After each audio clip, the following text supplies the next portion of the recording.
Exhibitions happen in Korea all year round. I also enjoy going to the theatre.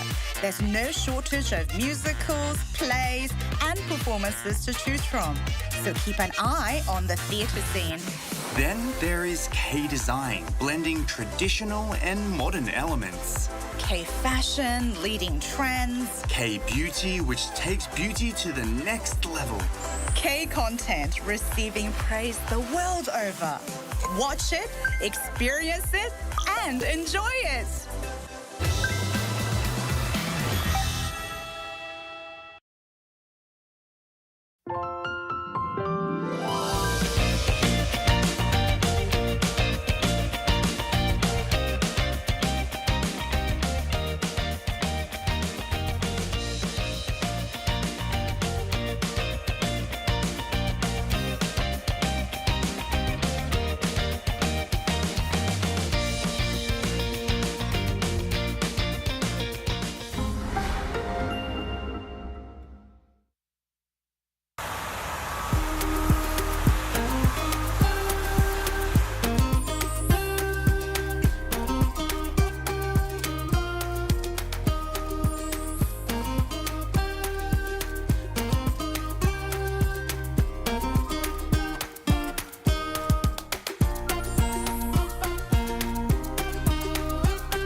South Koreans will be heading to polling stations tomorrow to elect a new leader. This evening, both the DP's Lee Jae-myung and the PPP's Kim Moon-soo closed their 3-week-long campaign in the capital, Seoul. To ensure the election day goes smoothly, the authorities have switched gears to a special emergency posture, placing tighter safety measures at polling stations.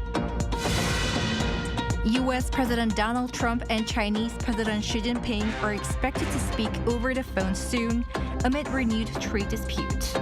It's June 2nd, 8 p.m. in Seoul. This is Newscenter. Thank you for joining us. I'm Yoon Jung-min. With Election Day slated for tomorrow, presidential contenders are making their final pitches at this hour.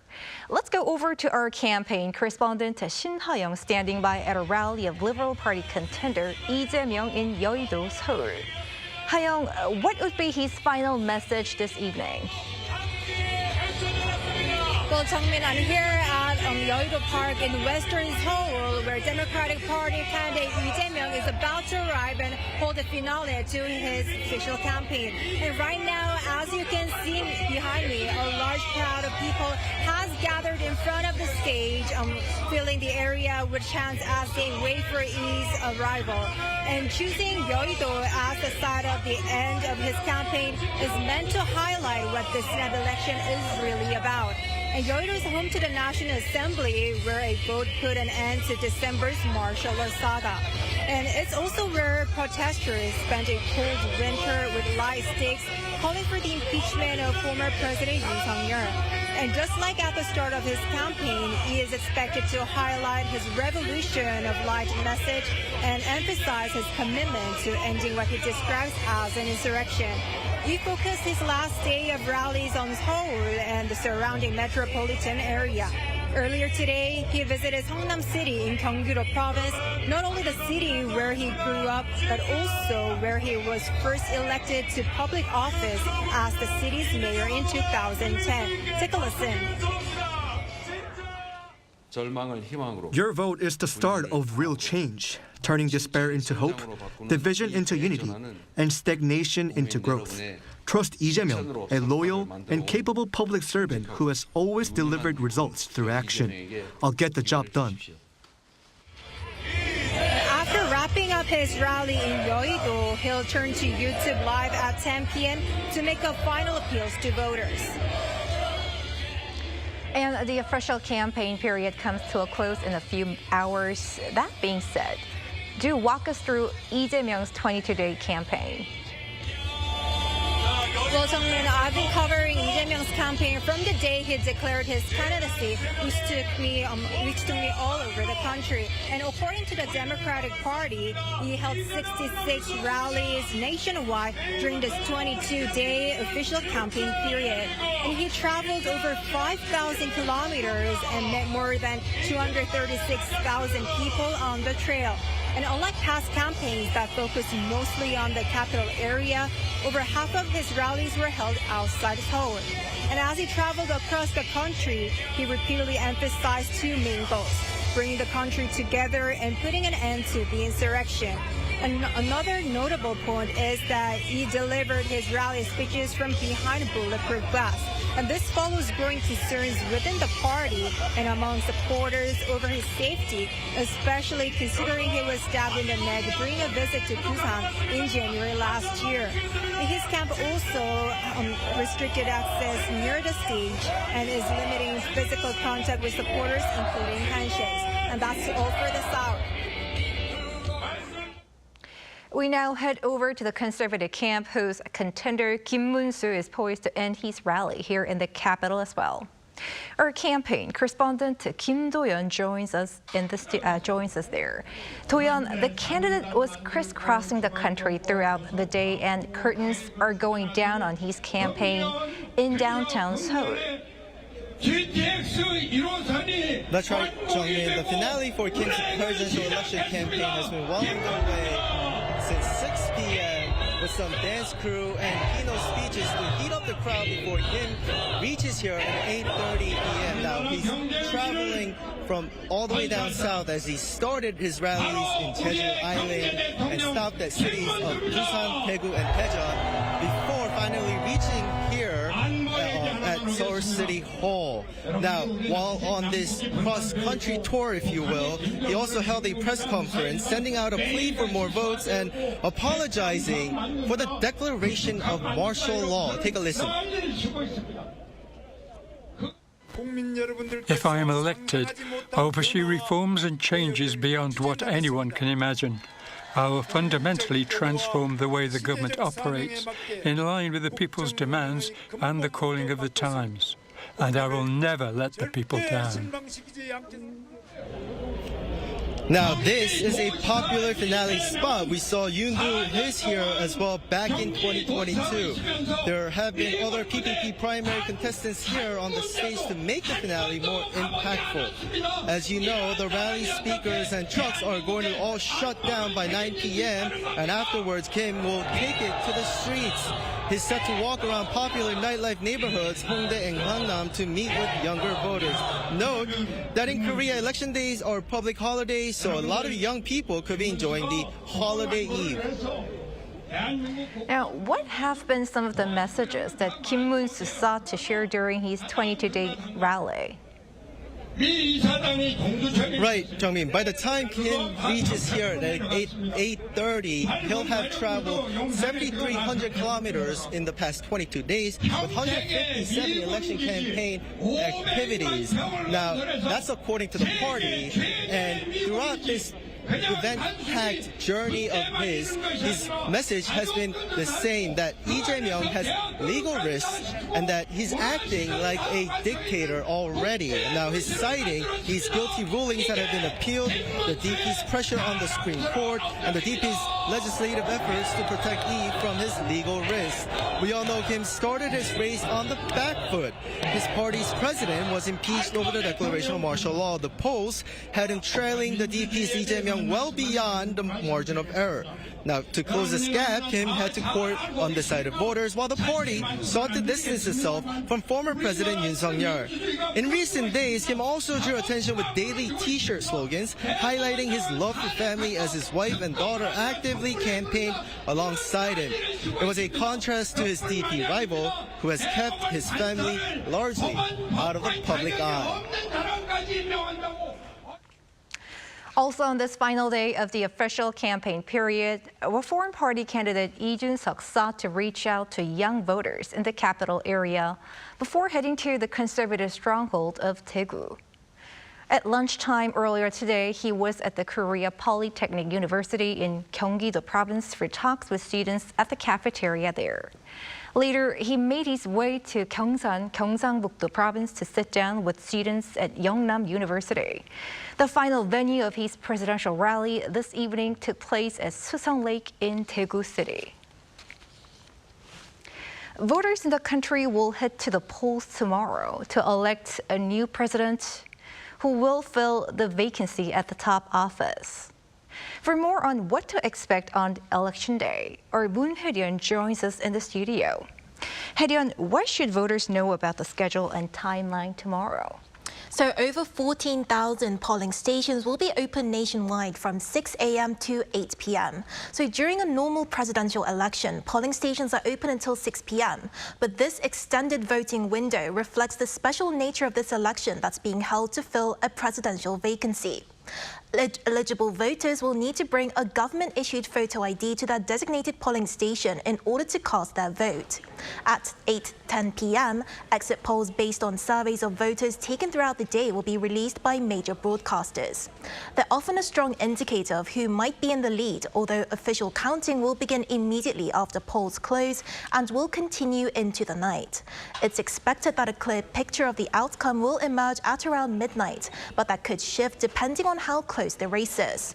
During the 2017 presidential election, results were projected by 10 p.m., whereas in the 2022 presidential election, results weren't clear until 2 a.m. the next day. Right, we will be closely following that. And what is being done to ensure a smooth and safe election day? So the NEC chairperson Roh Tae-ak issued a nationwide statement this morning, urging the public to unite through participation. He emphasized the historic importance of this election, calling it a chance to move forward beyond division and towards hope. But he also acknowledged the challenges. The shortened campaign period has left limited time for voters to fully assess candidates and their policies. So to strengthen transparency and public trust, the NEC is maintaining strict election integrity measures. That includes 24-hour CCTV surveillance of ballot storage sites, first introduced during last year's general election. Chairman Noh also highlighted that this is a nationwide effort, made possible with the support of local governments and public servants, many of whom are working overtime to make tomorrow's vote possible. Meanwhile, fire departments nationwide have entered a special emergency posture, inspecting polling stations and ballot counting centers for fire hazards and deploying over 2,000 personnel and 460 fire trucks to counting centers. The police are also on the highest state of alert, which mobilizes 100% of available personnel.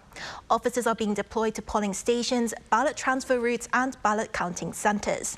In total, over 168,000 police staff will be involved in election-related operations.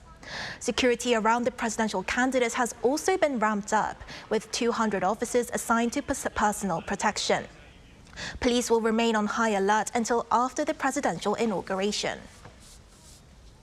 Now, the race is coming down to the wire. Are there any last-minute developments people should keep an eye on?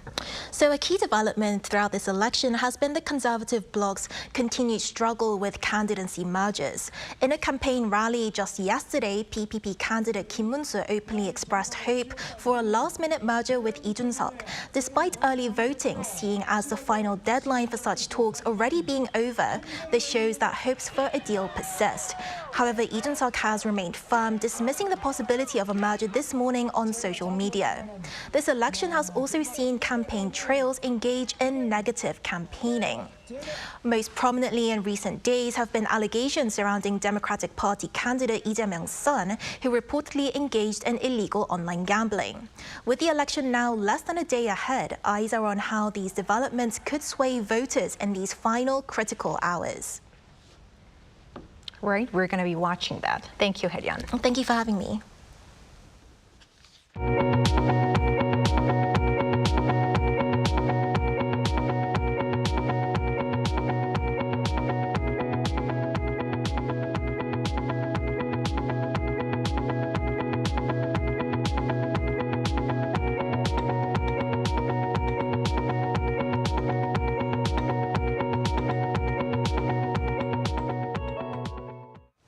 U.S. President Donald Trump and his Chinese counterpart Xi Jinping are expected to speak on the phone amid allegations of violations of a temporary bilateral trade deal agreed upon last month.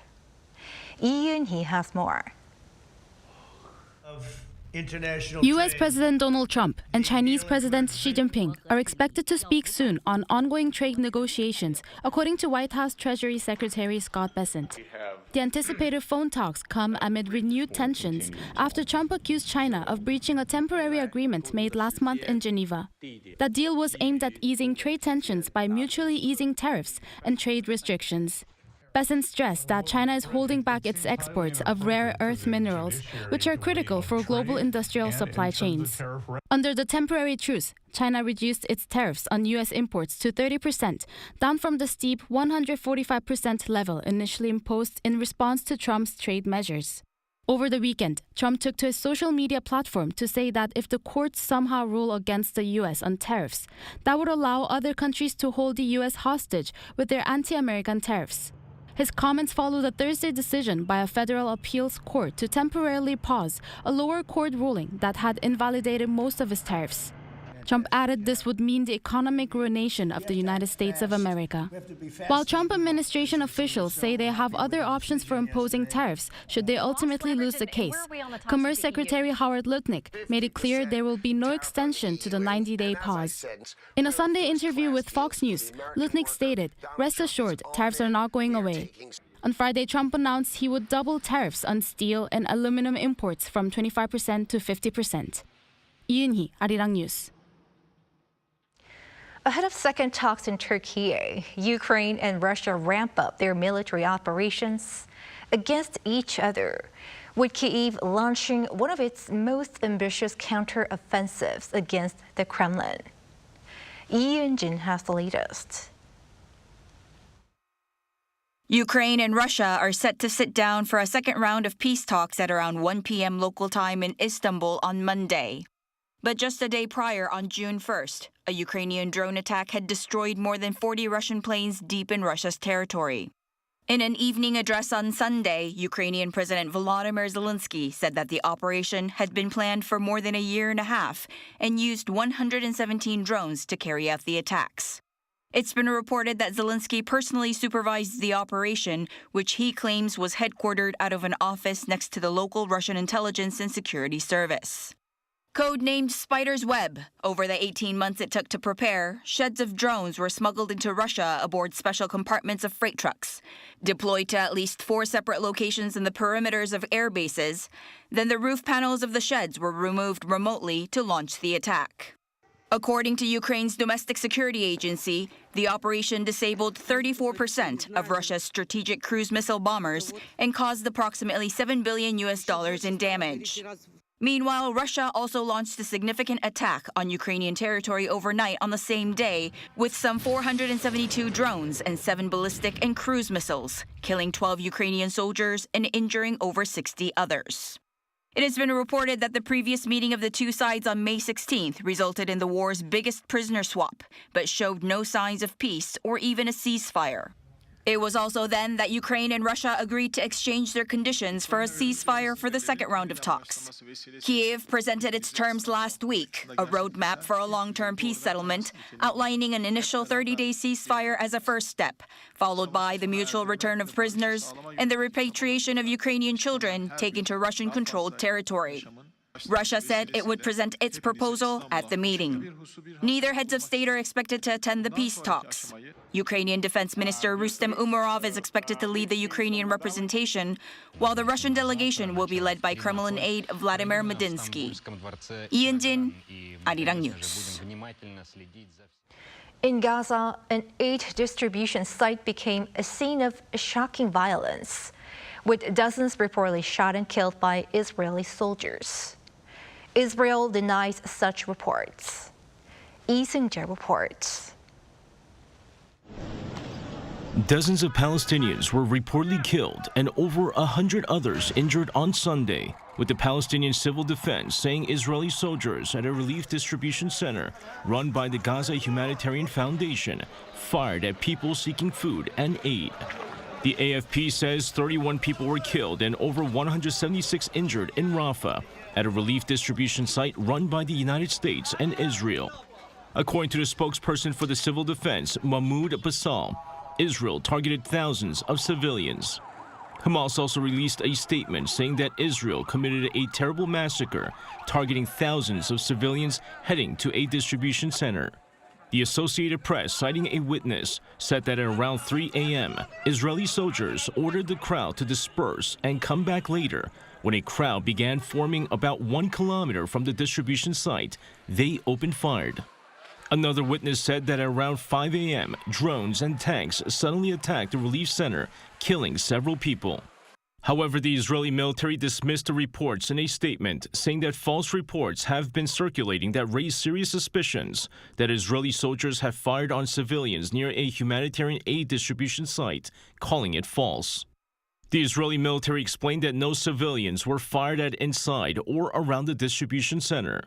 The Gaza Humanitarian Foundation also issued a press release saying that relief supplies were distributed safely and that Hamas is actively spreading rumors about casualties, which they call untrue and fabricated. The GHF announced that it distributed more than 15,000 boxes of relief supplies on Sunday and that more than 67,000 boxes have been distributed since the site opened last week. Lee Seung-jae, Arirang News. In other news, designated airports here in Korea and in neighboring Japan have opened priority lanes for passport holders from the two countries to facilitate entry procedures as part of a way of celebrating the 60th anniversary of their official friendship. Park Hyo-bin has more. To mark the 60th anniversary of the normalization of diplomatic relations, South Korea and Japan have launched special fast-track immigration lanes at select airports for travelers between the two countries. On Sunday, June 1st, Japan opened dedicated lanes for Korean nationals at Haneda and Fukuoka airports, while South Korea has been offering similar lanes for Japanese travelers at Gimpo and Kimhae airports. Thanks to the new lanes, what used to take up to an hour can now be completed in just a few minutes. It used to take more than an hour, so getting to where I'm staying took a long time. But today I passed through immigration quickly. It's so much more convenient. I'm thinking about working in Japan, so I'll probably be visiting more often. Being able to go through a Korean-only lane really helps save time. These exclusive lanes are part of a one-month pilot program, which operates daily from 9 a.m. to 4 p.m. throughout June. Travelers must have visited the partner country within the past year and completed immigration and customs declarations in advance via mobile. In the case of Gimpo and Haneda airports, the fast-track lanes are limited to passengers flying with Korean Air, Asiana Airlines, Japan Airlines, or All Nippon Airways. Meanwhile, the number of tourists traveling between South Korea and Japan has been steadily rising. Last year, a record of nearly 9 million Koreans visited Japan, while over 3 million Japanese nationals traveled to South Korea. Park Hyubin, Arirang News. South Korean global sensation BTS will be celebrating their 12th anniversary with both an online and offline celebration. The group's agency, Big Hit Music, announced that the 2025 BTS FESTA, a celebration held annually to mark the group's debut, will run both online and offline for 2 weeks starting June 1st. The in-person festivities will take place in the city of Goyang on June 13th and 14th, featuring around 20 booths, including a BTS locker, showcasing the members' cherished items, and a Spotify playlist corner with songs they selected. A series of online content, including videos and photos, will also be released gradually through June 13th.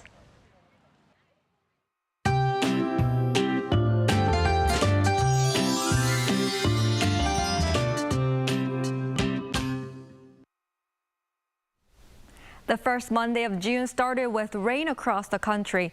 About 5 millimeters of rain is expected in the Seoul metropolitan area, 5 to 10 millimeters in Gangwon-do province, the Chungcheong-do provinces, and Jeollabuk-do province, 5 to 20 millimeters in Jeollanam-do province and the Gyeongsang-do provinces, and 10 to 60 millimeters on Jeju Island until tomorrow morning. The rain is cooling things up a bit. The daytime temperature in Seoul rose up to 23 degrees Celsius, about 6 degrees lower than yesterday at the same time. Seoul will see highs of 25 degrees tomorrow with clear skies. Tomorrow morning, most areas will start off at around 15 to 17 degrees Celsius. Daily highs will move up to 26 degrees in Daejeon and Gyeongju, 23 degrees in Busan. The temperatures will stay lower than the average in the first half of this week. That's all for Korea. Here are the weather conditions around the world.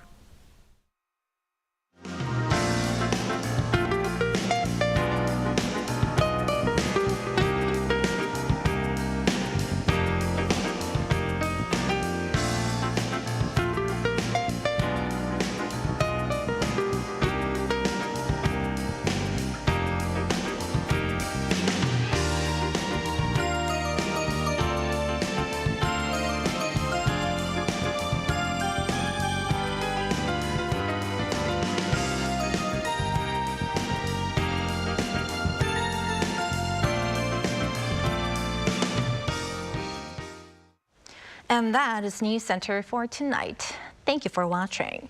We will be back with our presidential election coverage tomorrow at 7:30 p.m. Korea time.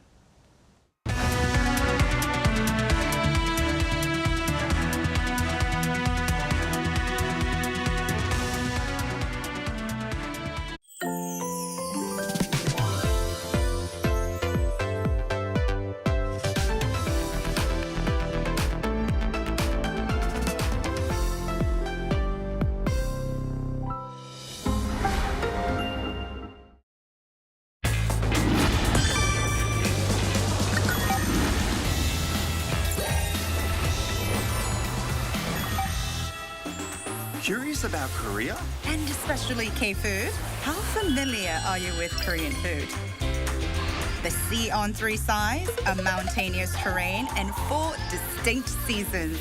Thanks to these conditions, Korean cuisine bursts with diverse and unique flavors.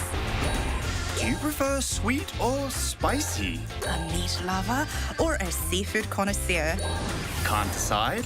There's got to be something here that you like. For Koreans, rice is foundational. It's a staple and the centerpiece to all meals in Korea. There's bibimbap, rice mixed with vegetables, gukbap, rice in hot soup, and kimbap is the demand around the world. For me, it's noodles over rice. Korea has amazing noodle dishes. Chuy ramen and cold naengmyeon to blow away the heat. A meat lover here, pork, beef, chicken, I like them all. Did you know that bulgogi is listed in the English dictionary? There's also the famous chimek, chicken and beer, which is the best combo for a night out with friends. Surrounded by the sea on 3 sides, Korea has a great selection of seafood, from raw fish to piping hot seafood soups. It's mouth-watering just talking about it. The two pillars of Korean condiments, gochujang and soy sauce. Ooh, what do you prefer? Gochujang. I like anything made with gochujang. In general, Koreans love spicy food. I prefer the soy sauce base. There's something about the salty and sweet that hits the right spot. I think even those who are trying Korean food for the first time will really like it. But that's not all. We can't leave out the street food. If you're in Korea, it's a must-try. They are both treats for your eyes and mouth. How about it? Mouth-watering, right? Korean food, you've got to try it. Discover a whole new world of flavors.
held its first debate over the weekend. The economy is expected to expand 2.5% this year. Boosting Korea's ties with its global partners on the sidelines of the Status UN summit. A massive drone attack on Ukraine overnight on Monday and Tuesday.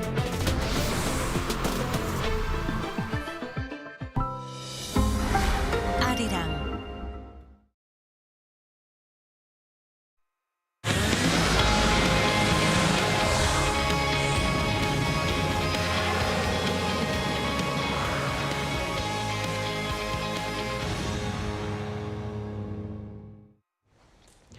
Welcome to Within the Frame, where we bring the most pressing issues across the globe into focus. I'm Kim Mo-gen.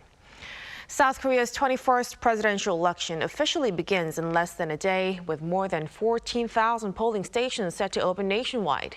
Voters will cast their ballots from 6 a.m. to 8 p.m., after which sealed ballot boxes will be transported under police escort to 254 counting centers. Over 70,000 election workers will begin tallying by 8:30 p.m. using both machine and manual verification to ensure accuracy. Now, this snap election, triggered by an unexpected vacancy, follows a strong early voting turnout of 37.4%, the second highest on record. Yet the final results may hinge on voter participation in key regions such as Yeongnam, the capital area, and Chungcheong, where early vote-out lagged behind. With polling blacked out since May 28th and candidates making a final push across battleground regions, the race enters its final stretch marked by uncertainty and urgency. So tonight, we take a closer look at where things stand and where they might be headed. For a deeper discussion on this, we are joined here in the studio by Sujin Suzy Kim, Professor of Political Theory at Kyunghee University. Welcome, Professor Kim. Hello, it's great to meet you, Mo-gen. And also joining us online is Lee Hyun, Dean and Professor of Law at Handong International Law School. Good to see you again, Professor. Always a pleasure to be on the program. So let's start right away. Professor Kim, let's start with the tone of the campaign itself. So during the 3-week campaigning period, it looks like candidates have mostly focused on negative campaigning and also issue-driven tactics. Why do you think this was the reason, and what kind of impact do you think it has on the overall election? So certainly the past 3 presidential debates were filled with political mudslinging rather than a substantive focus on policy issues and domestic reforms, as well as constitutional reforms. I think part of the reason why there was comparatively less focus on public policy was in part because all the candidates, I think to a certain extent, are hiding their true motivations out of fear that they will lose votes. After all, any specific policy proposal is bound to generate winners and losers, which means that those who expect to lose from a given policy will be discouraged from voting for a candidate who supports that policy. So, I mean, basically every candidate is aware of this, and so they have a personal interest in being as vague as possible about, specific policy proposals and the projected expected outcome of those policies. So I think that it actually makes sense that these candidates are being deliberately vague about their policies. And moreover, I think the negative campaigning and personal attacks that we have seen throughout the presidential debates will probably have some effect on the voting results, but I'm not sure whether this will be any sort of substantive effect insofar as it's, these issues that were raised in the public debates were already to a large extent known to the public through the mass media and other portals. So I doubt whether this kind of mudslinging will have any substantive effect. Right, but it's thank you for pointing out that the reason why many of them have been remaining vague about their policies because they had to be cautious about people who are going to vote depending on their policies. Now, zooming in on the candidates' final moves over the final weekend before the election, each candidate made last-minute efforts to win over voters, and Democratic Party's Lee Jae-myung campaigned in the capital region and Chungcheong, and PPP's Kim Moon-soo in Gangwon and Gyeongbuk, and Lee Jun-seok of the Reform Party focused efforts in the capital region as well. Professor Lee, what do you think is the significance of these campaigning locations? Were these regions strategically chosen to consolidate votes at the last minute? Absolutely, yes. I mean, you have to think that in terms of the strategies that each of the campaigns are putting forward, the strategists themselves and the candidates must have, of course, studied the demographics and the trends that are going on, as well as the historical patterns, voting patterns of the electorate. So when it comes to Lee Jae-myung, excuse me, I mean, he focused on the Seoul metropolitan area as well as Chungcheon province. And basically, of course, Seoul, being the largest number of votes in terms of the electorate, is often been seen as sort of a swing region, swinging between progressives and conservatives depending on the election year. And so obviously because of the large number of votes that are in the Seoul region, capital region, the focus there is going to be obvious. He wants to be able to consolidate those votes that he has, but also potentially attract swing voters who may not have made up their minds in terms of deciding between the two, basically the two candidates here.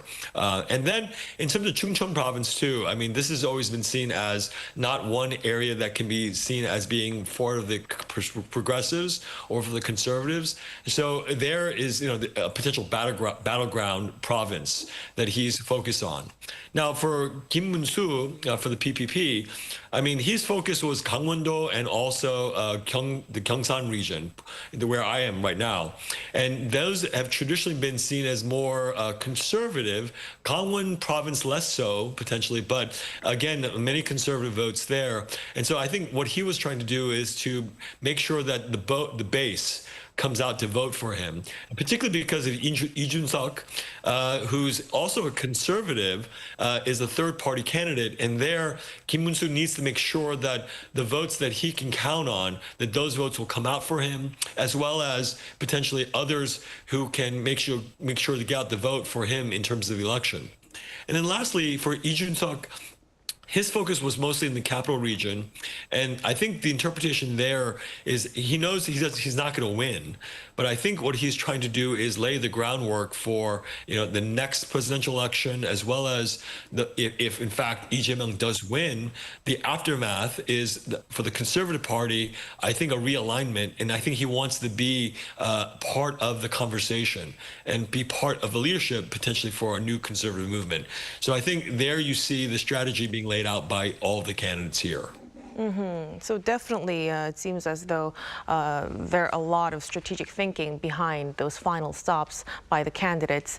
Now, let's also turn to the early voting, which took place May 28th and 29th. The Democratic Party, Professor Kim, has historically, been encouraging voting, believing that progressive voters tend to show higher participation in that. But interestingly, this time, the PPP also been encouraging, voters to participate in the early voting. How do you read into this? Why the shift? So in past elections, I mean, keeping in mind that most progressive voters tend to be within the younger 2030 generation, I think in past elections, the vast majority of the younger 2030 generation has supported the Democratic Party for the most part. And I think, and because a vast majority of the 2030 generation vote during the early voting period because of their work schedules, I think it makes sense that the Democratic Party would really sort of encourage its voters to support vote during the early voting period. But the thing is that things have changed a lot in recent years. So the Conservative Party has actually managed to increase its support base among the 2030 generation, which is why they're, I think, encouraging early voting these days.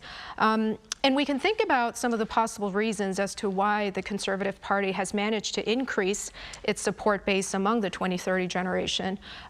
One sort of possible reason, and this is speculation, but I think one possible reason has to do with the younger 2030 generation's disillusionment with the policy upshot of the Democratic Party. So just to cite one example, I think many of the 2030 generation sort of expected President Moon, who was elected in the 19th presidential election, to decrease housing prices in Seoul and elsewhere.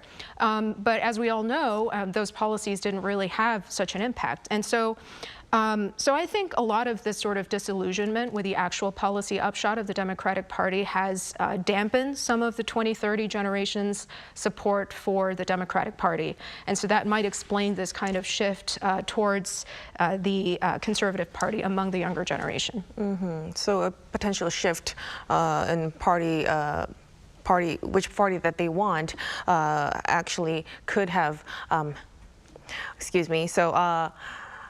yes, so their approach has definitely seemed to compare to previous elections as well. Now, building on this early voting. Now, this presidential election saw an early voting turnout of 34.74%.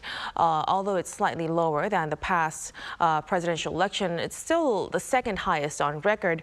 Professor Lee, what voter psychology do you think this reflects? Well, I think clearly it goes to the point about the gravity of this election. And, obviously this is a sort of reaction, I think, to the political turmoil because of the martial law fiasco. And of course, the impeachment of the president. And so I think a lot of people have a vested interest, beyond just the normal interest in a presidential election. This is a real turning point in terms of the country, in terms of responding to what happened in the recent past. So I think this is a direct response to the crisis that was in Korea in terms of political circles. And we haven't had a president, we have an acting president for a while. And so now the people will speak in terms of now selecting the president. And I think this marks potentially a potential sea change when it comes to thinking about politics in Korea because of what happened. But also, I think in terms of the early voting, as Professor Kim was noting, in terms of the younger generation, I think, and also this is maybe, I think, a symbol of sort of where things are heading, is, with respect to early voting, I think the idea is that, it's very convenient, not necessarily, but it also, I think, shifts maybe potentially to, getting out the base when it comes to each of these candidates. And it's, you can interpret it, of course, very differently depending if you're on, Kim Moon-soo's side or if you're Lee Jae-myung's side. They have different interpretations and spin in terms of what the high voter turnout looks like in terms of the situation. But in terms of this circumstance, I think what you can see here is that this is a big reaction, I think, in terms of what's been happening in Korea generally. And I think, again, a response to the crisis that was in Korea and the political turmoil. So I think now Koreans are able to express themselves, I think, fully in this national election in terms of the actual aftermath of martial law. So this high early voting rate leads us to a eventually bigger question. So, Professor Kim, I have to ask, do early voting results typically affect the main election day voting or the overall race outcome? And could you also tell us about the pattern in previous elections? Yes. So I think at this point, for this specific election, early voting results do not necessarily indicate anything about the final voting result, I think. And I think, it really ain't over till it's over. I mean, it's a slogan that has been repeated over and over again. But, just to repeat what I've said earlier, in previous elections, higher early voting turnout used to indicate a more favorable outcome for the Democratic Party. But in part because younger voters in the 2030 generation have increasingly moved towards the conservative side, higher early voting turnout doesn't necessarily indicate that the Democratic Party has an upper hand. And so I think it's really too early to tell, based just on the results of the early voting turnout, who has the upper hand. And so, we can't really tell who has an advantage or disadvantage based on the early voting turnout, I think. Right, especially because we're seeing mixed patterns in the past races as well. But trust, of course, in the process remain a big concern. Issues like, poor management at polling stations during early voting have once again raised concerns about the Election Commission's credibility. Professor Lee, what kind of impact do you think this could have on Election Day? I think it could have a really bad impact on the election because, as you noted here, the big issue is public trust and credibility. And so the most significant aspect, if there's irregularities that are going to be sort of found out about the election, basically the whole integrity of the process is going to potentially be called into question. And there's always been, underlying, at least on the fringes of Korean society, but also heading more towards the mainstream as to basically, these irregularities may indicate, potentially election fraud. And so that was a claim that was, of course, made by President Yoon because of the, his whole justification in part for martial law was voting irregularities. And so this just plays into that narrative that because these irregularities are present, that basically, you cannot really have a free and fair election in Korea because the system is rigged. That's the narrative story. So the Election Commission, I think, has to be aware of that and has to really put on a clean, basically corruption-free election in order to certify the results so that the whole Korean population can be confident in the actual results. But, beyond credibility and sort of the questions about irregularities, then the question, of course, becomes, is this going to demoralize the voter base because, people, can't trust the process? Now, I don't think that's going to happen here because there's such a vested interest in terms of this particular election. But like going forward, if you have more of these kinds of situations, then that could potentially suppress turnout. But I think, in the long run, I think what you're going to see is, this polarized climate that we're in, we're going to have continuing accusations of voter fraud. And, you see this being played out around the world where in the United States or in other countries, when you lose an election, the accusation is going to be made that there's voter fraud and you can't trust the election. So I think the Election Commission really has to be very careful and attentive to this problem, because this is not just for this election, but elections going forward. And I think they need to do a better job in terms of making sure that this process is full of integrity. Right. So even though this is expected to go on for, who knows, but there should be efforts to regain trust from the people again. Now, then, Professor Lee, polling data blacked out since May 28th. We're aware of that. Most recent surveys showed a narrowing gap between Lee Jae-myung and Kim Moon-soo from the big rival parties. What last-minute variables do you think could still shift the political landscape? I mean, as we've been talking about, the early voting, it's too early to tell, obviously, who that favors. But clearly, early voting as versus the election turnout as a whole, of course, is going to determine the election. And in terms of last minute things, I think that obviously is that dynamic, which we won't know, of course, until tomorrow, what the percentages were in terms of the voting. But in any event, I think that's obviously one of the last minute kind of details that I think the candidates themselves will be very interested in learning. But also, just last minute issues that come up. We had Yu Shimin, talking about, he's from the progressive camp, talking about, Kim Moon-soo's wife, or you have, this Ibak, school, some accusation of manipulating, comments. And, these things come out sort of at the last minute to sort of sway those voters who are kind of on the fence, because, you certainly have the base and those people who have already decided, long before this election, who are they going to vote for. But I think that what's happening here is, these last minute kinds of issues that, come to the fore are really for those voters who haven't really made up their minds. And I think that's where the key is in terms of this election is, how many swing voters are there, and these issues, are they going to sway either one side or the other? And at this point, we haven't necessarily seen any surprises in terms of last minute things that have happened, like an announced merger, for instance, which is not going to happen, but on the conservative side. But the fact that we haven't seen these kinds of talk with respect to these kinds of day before the election, I think is indicative that the candidates themselves have played out all the issues that can be played out, and right now really it's a question of sort of where we are in terms of the people who are undecided. I think that's going to really decide what the election is in terms of the actual outcome. Right, so swing voters, where their votes would head would be key.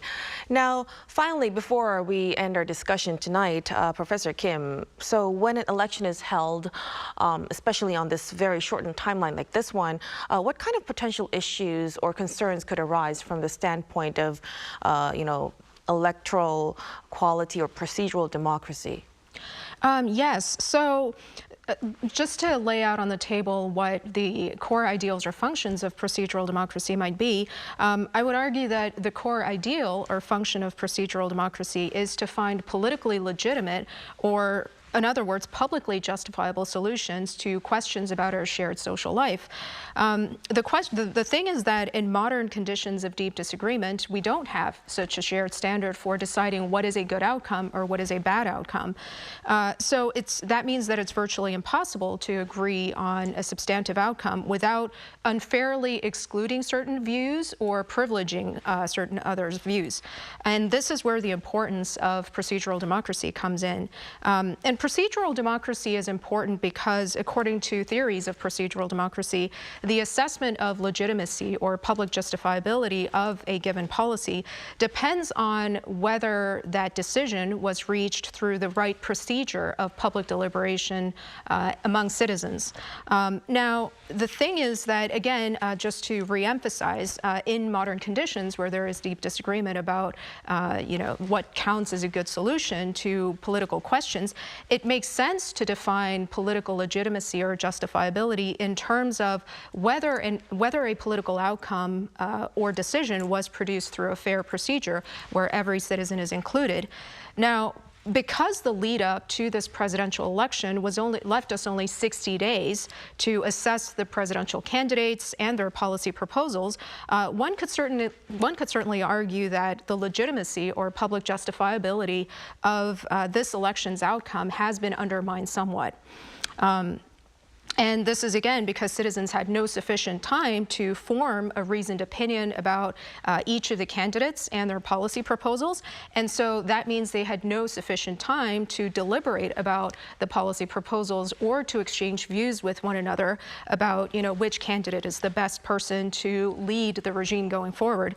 Having said this, however, I think political legitimacy or election quality really depends at its root on whether Korean society offers a free and sort of all-inclusive public forum for political debate, where everyone has the chance to speak their mind and to criticize each other in a free manner.